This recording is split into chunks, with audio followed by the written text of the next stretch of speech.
Hello guys, welcome back to my YouTube channel. आज हम जानेंगे ओडिशा के जगन्नाथ मंदिर के बारे में। हिंदू धर्म के हिसाब से 4 धाम बद्रीनाथ, द्वारिका, रामेश्वरम और पुरी हैं। मान्यता है कि भगवान विष्णु जब चारों धाम पर बसे तो सबसे पहले बद्रीनाथ गए और वहां स्नान किए। इसके बाद वह गुजरात के द्वारिका गए और वहां कपड़े बदले। द्वारिका के बाद ओडिशा के पुरी में उन्होंने भोजन किया और अंत में तमिलनाडु के रामेश्वरम में विश्राम किया। पुरी में भगवान श्री जगन्नाथ का मंदिर है। पुरी के इस मंदिर में भगवान जगन्नाथ, उनके भाई बालभद्र और बहन सुभद्रा की काठ यानी लकड़ी की मूर्तियां हैं। लकड़ी की मूर्तियों वाला ये देश का अनोखा मंदिर है। जगन्नाथ मंदिर की ऐसी तमाम विशेषताएं हैं। साथ ही मंदिर से जुड़ी ऐसी कई कहानियां हैं जो सदियों से रहस्य बनी हुई हैं। मंदिर से जुड़ी एक मान्यता है कि जब भगवान कृष्ण ने अपनी देह का त्याग किया और उसका अंतिम संस्कार किया गया तो शरीर के एक हिस्से को छोड़कर उनकी पूरी देह पंच तत्वों में विलीन हो गई। माना जाता है कि भगवान कृष्ण का हृदय एक जिंदा इंसान की तरह ही धड़कता रहा। कहते हैं कि वह दिल आज भी सुरक्षित है और भगवान जगन्नाथ की लकड़ी की मूर्ति के अंदर है।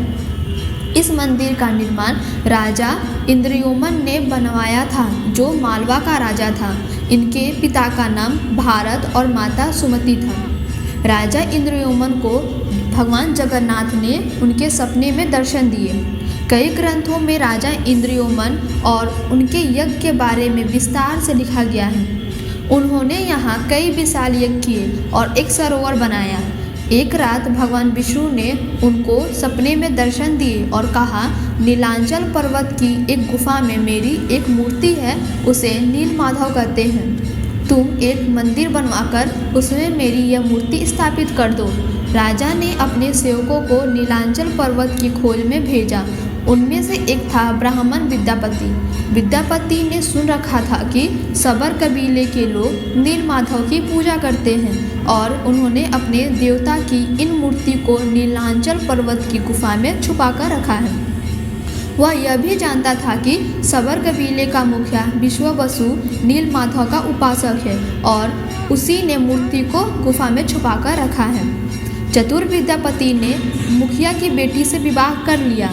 आखिर में वह अपने पत्नी के जरिए नीलमाधव की गुफा तक पहुंचने में सफल हो गया और उसने मूर्ति को चुराकर राजा को दे दी। विश्ववसु अपने आराध्य देव की मूर्ति चोरी होने से बहुत दुखी हुए। अपने भक्त के दुख से भगवान भी दुखी हो गए। भगवान गुफा में लौट गए, लेकिन साथ ही राजा इंद्रयोमन से वादा किया कि वह एक दिन उनके पास जरूर लौटेंगे, लेकिन वह उनका एक विशाल मंदिर बनवा देंगे। तब राजा ने मंदिर बनवा दिया और भगवान विष्णु से मंदिर में विराजमान होने के लिए कहा।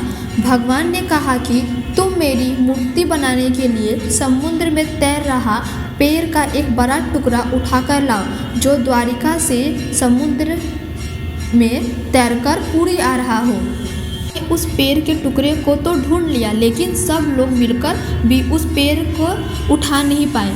तब राजा को समझ आ गया कि नीलमाधव के अन्य भक्त सबर कबीले के मुखिया विश्ववसु की सहायता लेने पड़ेगी। सब उस वक्त हैरान रह गए जब विश्ववसु भारी भरकम लकड़ी को उठाकर मंदिर तक ले आए। अब बारी थी लकड़ी से भगवान की मूर्ति गढ़ने की। राजा के कारीगरों ने लाख कोशिश कर ली, लेकिन कोई भी लकड़ी में एक छेनी तक भी नहीं लगा सका। तब 3 लोग के कुशल कारीगर भगवान विश्वकर्मा एक बूढ़े व्यक्ति का रूप धारण करके आए। उन्होंने राजा को कहा कि वह नीलमाधव की मूर्ति बना सकते हैं, लेकिन साथ ही उन्होंने अपनी शर्तें रखी कि वह 21 दिन में मूर्ति बनाएंगे और अकेले में बनाएंगे। कोई उनको बनाते हुए नहीं दे सकता। उनकी शर्तें मान ली गई। लोगों को आरी, छेनी, हथौड़ी की आवाज़ें आती रही। इंद्रयोमन की रानी गुंडीचा अपने को रोक नहीं पाई। वह दरवाजे के पास गई तो उसे कोई आवाज़ सुनाई नहीं दी। वह घबरा गई। उसे लगा कि बूढ़ा कारीगर मर गया। उसने राजा को ये सूचना दी। अंदर से कोई आवाज़ सुनाई नहीं दे रही थी तो राजा को भी ऐसा ही लगा। सभी शर्तें और चेतावनी को दरकिनार करते हुए राजा ने कमरे का दरवाज़ा खोलने का आदेश दे दिया। जैसे ही कमरा खोला गया तो बूढ़ा व्यक्ति गायब था और उसमें 3 अधूरी मूर्तियाँ मिली।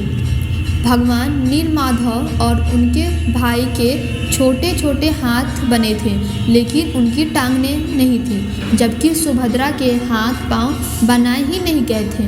राजा ने इसे भगवान की इच्छा मानकर इन्हीं अधूरी मूर्तियों को स्थापित कर दिया। तब से लेकर आज तक तीनों भाई बहन इसी रूप में विराजमान हैं। वर्तमान में जो मंदिर है वह 7वीं सदी में बनवाया गया था। हालांकि इस मंदिर का निर्माण ईसा पूर्व 2 में भी हुआ था। यह स्थित मंदिर 3 बार टूट चुका है। 1174 ईस्वी में ओडिशा शासक अनंग भीमदेव ने इसका जीर्णोद्धार करवाया था। मुख्य मंदिर के आसपास लगभग 30 छोटे बड़े मंदिर स्थापित हैं। आपको ये वीडियो अच्छी लगी तो हमारे चैनल को सब्सक्राइब एंड इस वीडियो को लाइक करिए। धन्यवाद।